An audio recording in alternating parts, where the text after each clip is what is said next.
Alors c'est maîtrise arrière par ceinture des deux bras, tout simplement.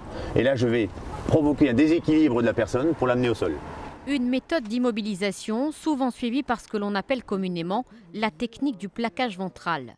En clair, la personne est maintenue ventre au sol par les forces de l'ordre qui peuvent parfois exercer un poids pour maintenir un individu en état d'excitation, un schéma enseigné depuis de nombreuses années dans les écoles de police. On a changé notre façon de faire depuis 2008. On essaye de rester le moins longtemps possible sur le dos d'un individu interpellé. On la met en position de côté, de cubitus, tout simplement pour éviter les compressions au niveau thoracique. Malgré cela, la manœuvre classique s'avérerait dangereuse selon certaines associations qui pointent du doigt un risque d'asphyxie et réclament l'interdiction de cette méthode. Depuis 2005, on a recensé au moins 4 décès dus à la technique du plaquage ventral en France. Le ministère de l'Intérieur a engagé une réflexion pour remplacer la technique du plaquage ventral, notamment lorsque les personnes sont en état d'agitation pour les maîtriser d'une autre façon.